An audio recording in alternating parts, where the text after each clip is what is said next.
catatan dari segi makhraj ataupun tajwidnya, supaya Mas Gavin bisa lebih baik lagi dan memperbaikinya lagi. Nggih Mas Gavin nggih. Untuk segi makhraj, ini ada beberapa catatan saya yang mungkin masih bisa diperbaiki lagi oleh Mas Gavin, yaitu yang pertama, untuk pengucapan fa. Fa-nya ini jadi agak keluar sifat sofir. Sifat sofir itu apa? Sofir itu adalah seperti bunyi siulan. Yang mempunyai sifat sofir itu ada 3, yaitu sin, sod, sama za. Ini ayat ada yang namanya sifat sofir, kayak bunyi siulan burung. Biasanya kalau sod, so, ada siulannya. Sin, sa, za, 3 ini mempunyai sifat sofir. Kalau sa, ini tidak. Jadi sehingga ketika fa, pengucapan fa mirip dengan sin, ini berarti ada yang kurang pas dalam segi makhrajnya ataupun sifatnya. Makhrajnya fa itu ujung lidah nempel ke gigi seri yang atas. Fa, sa. Kalau sa itu berarti ujung lidahnya kurang maju, sehingga mirip dengan sin dan menimbulkan sifat sofir. Nah, ini juga lumayan banyak anak-anak yang sa-nya ini masih kurang sesuai dengan makharijul hurufnya. Kemudian juga beberapa huruf-huruf isti'la. Ini juga catatan yang hampir sama.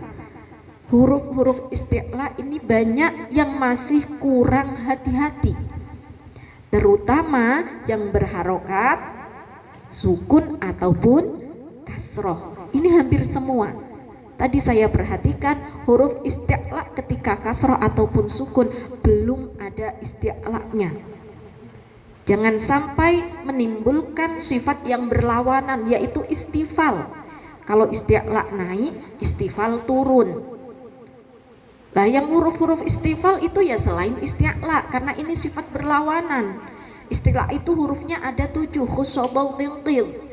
Kalau selain itu istifal, kayak sa, sin, ta, kemudian sa, jim, itu istifal. Sehingga kalau tidak ada isti'la, berarti nanti terjadi sifat istifal, kebalikannya. Berarti tidak sesuai dengan ketentuan ilmu tajwidnya.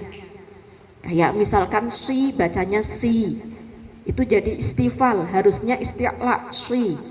As jadi as, kemudian aku jadi ak, mustaqim, mustaqim, istifal.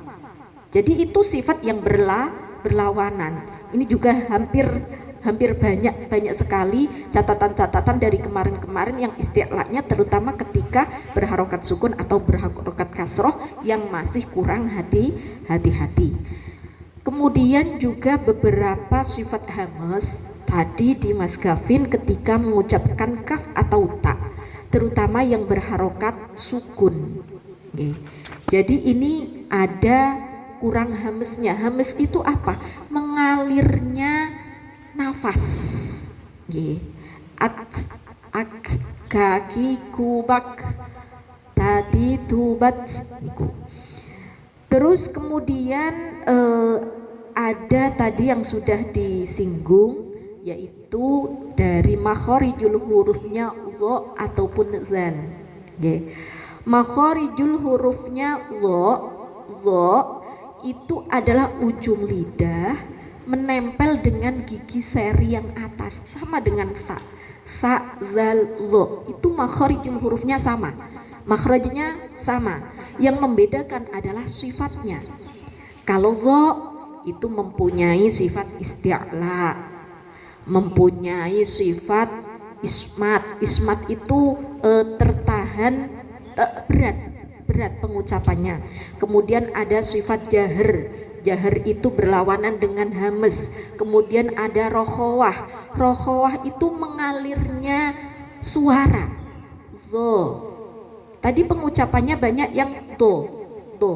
Jadi kurang aliran suaranya. Zo. Za, zo. Zal dengan zo ini sifatnya hampir mirip. Ada jahar, rokhawah, isti'la, kalau zo ya, isti'la, kemudian ismat dan itbaq.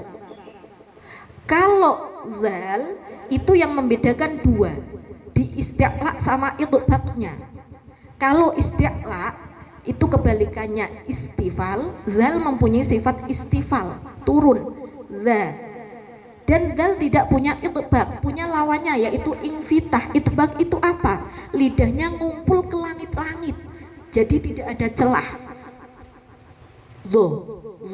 Kalau zal itu infitah, terbuka, za. Seperti itu mas. Okay. Tadi seperti yang sudah dihaturkan, banyak zal sukun yang mirip dengan za. Fazkurullah biizni, fazkurullah, itu beda, sudah beda makhraj za dengan zal. Jadi hati-hati jangan sampai pindah makhraj, okay? Tuh, zal sama go-nya. Kemudian juga ada saya yang agak mungkin masih bisa diperbaiki lagi, yaitu ketika mengucapkan ro sukun, terutama yang tafkhim. Ini kayak lidahnya ditekuk, gitu loh, harusnya lidahnya nggak usah ditekuk, maju saja, ro, nggak usah ditekuk ke belakang. Kalau ditekuk ke belakang jadi roriru, roriru, bau, jangan bar, gitu. Ujung lidahnya jangan ditekuk ke belakang, jangan bar, ro, karena tafkhim itu tebal, jangan nggak usah ditekuk, pokoknya ujung lidahnya jangan ditekuk. Ini pasti ditekuk tadi Mas Gavin, ujung lidahnya. Terutama ketika ro sukun yang tafkhim didahului oleh harokat fathah. Kalau yang didahului oleh harokat dhammah tidak begitu kelihatan.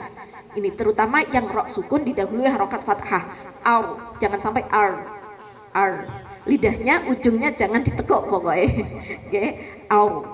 Seperti niku.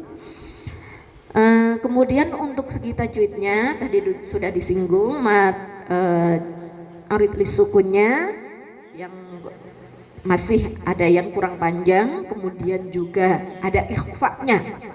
Okay, tadi ada nun sukun yang bertemu to masih belum sesuai. Wa in talaqtumuhun, sama tadi saya dengar ketika min zuhuriha, terbacanya min zuhuriha.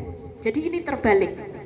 Kalau bertemu dengan to itu min wa in talaqtumuhun, nunnya agak jelas. Kemudian kalau min zuhuriha tingkat samarnya itu tengah.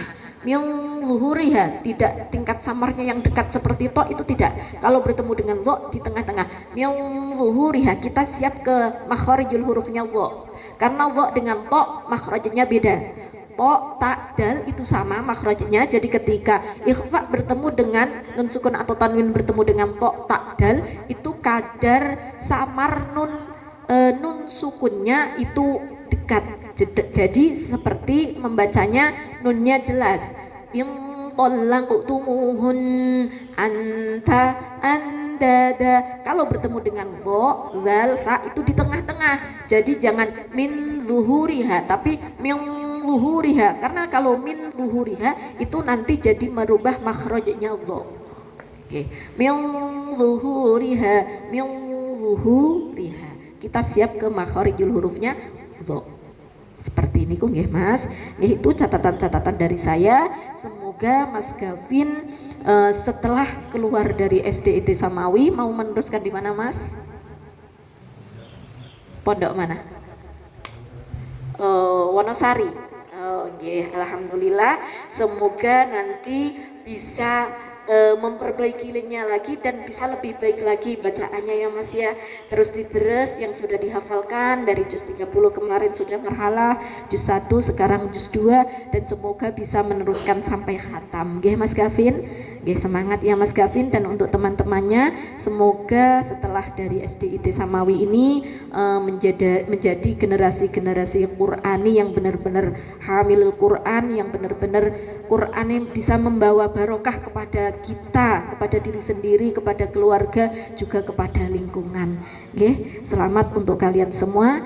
Sekian dari saya, kurang lebihnya mohon maaf. Assalamualaikum warahmatullahi wabarakatuh.